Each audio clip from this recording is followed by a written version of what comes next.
რა უნდა გავაკეთოთ?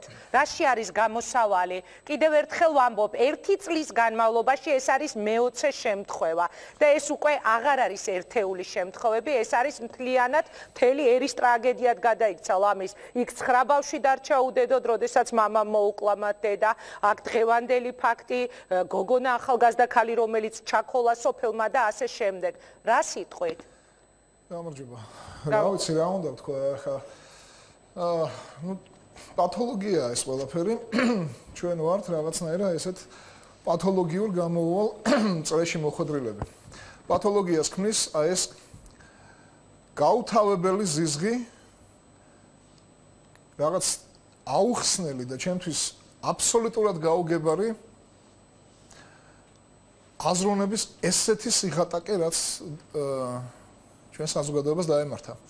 მართლაც სადამდე მივედით. საერთოდ გამაოგნებელია ლაპარაკი, როდესაც აი უსმენ საპარლამენტო კომიტეტის თავმჯდომარისგან განმარტებას, რომ მიზეზი ქონდა თურმე რაღაცას. და ამას მიზეზი აქვს. მერე ამას გამოძიება ჭირდება. მერე რასთანა გვაქვს საქმე საერთოდ? აი რამხეცი ბუდობს ესეთი ჩვენში, რომ ამხელა ზიზღი არის ნიჭიერებისადმი. ამხელა ზიზღი არის იმ ადამიანისადმი, ვინც რაღაცა შექმნა ღირებული ამ ქვეყანაში.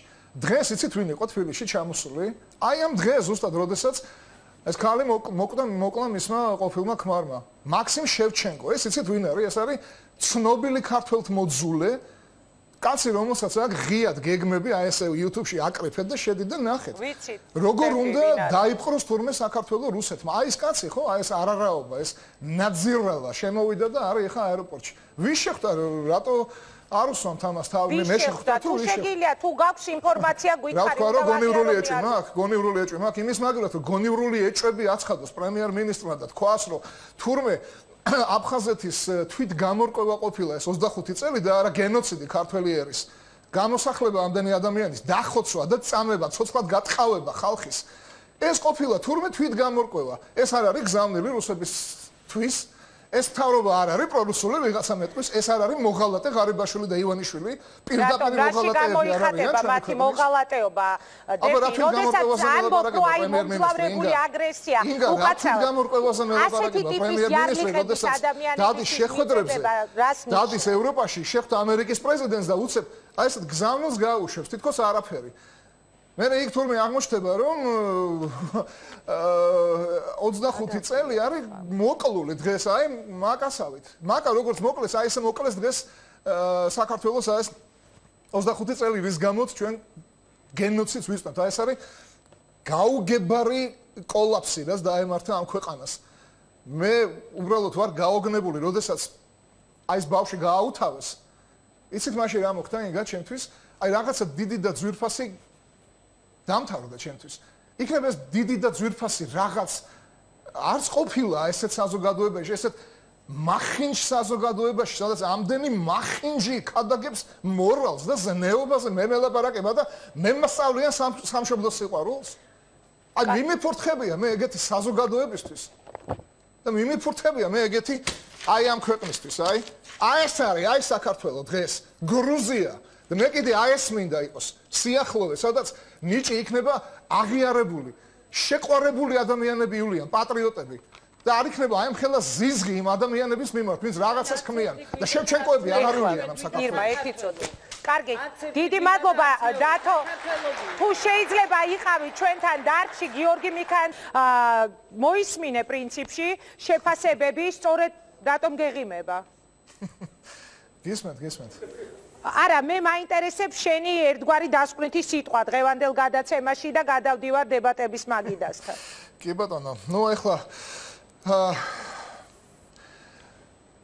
ესეთ დემაგოგიას, ესეთ სწორხაზოვან მართლაც უტიფრობას, რომელსაც ნუ არ ვიცი, მე ახსნას ვერ უძებნი, ნუ ოკეი. დავანებოთ თავი. უკვე ნათელია რომ მიდის მართლაც გადამწყვეტ ფაზაში შევდივართ ყველანი, მთელი ჩვენი საზოგადოება ერთად სულ. მიდის მენტალიტეტის ომი, ხო? ეხლა ჩვენ დასაწყისში გაჩვენეთ ეს სიტყვა და აი ეს სიტყვა. აი ამ ორ სიტყვებს შორის და აი ამ ორ ცნობიერებას შორის არის დაჯახება. მე უბრალოდ მინდა ვთქვა, მართლაც ის ეხლა აქ ვისმენთ რაღაც მორალისტებისგან ძირითადად რაღაც ინდუიზმში გადავარდნილი კარნიული მიზეშედეგობრივი კავშირებით თურმე რაღაცების გამართლებას, ყოველად აბსურდული და ამაზრზენი ჩემთვის.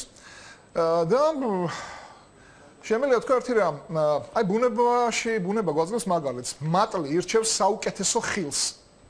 ზუსტად იგივე ხდება, როდესაც ცილის წამებელი იწყებს მოქმედებას, ის ირჩევს ღირსეულ პიროვნებას.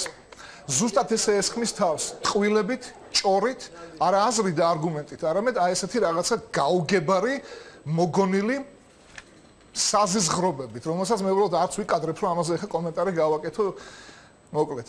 მაგრამ როდესაც არსებობს სიმართლე, უფრო დიდი იარაღი და უფრო ძლიერი იარაღი, ვიდრე ცილის წამება, მაშინ ყველაფერს ერქმევა თავისი სახელი. ჩვენს ქვეყანაში არის ესეთი პერიოდი, რომ დიდი დოზით მოდის ტყვილი, ცილის წამება, მაგრამ აუცილებლად ანათებს მზე. აი მზე როცა ანათებს, მოდი მივიჩნიოთ მზე როგორც სიმბოლო სიმართლის. მზე როცა ანათებს, მაშინ მინდორზე ყვავილები თავის ბუნებრივი დანიშნულები და მოვალეობით, რაც მათ ღმერთმა დააკისრა, იწყებენ სურნელების გამოშვებას, მაგრამ იმავე მინდორში როცა გდია ნეხვი და ლეში, იწყებს ყარის გამოშვებას და ყროლის დაყენებას. აი ეს არის სიმართლე. მადლობა. არაფერი ერთს გეტყვით კიდე და მოდი ამით დავამთავროთ. კი ბატონო, ჩვენ ბევრი გისმენს და მინდა გითხრათ ასე. ვისაც კი ნახავ, ყველას უთხარი. შუქი დიდი ხნით დაიგვიანებს.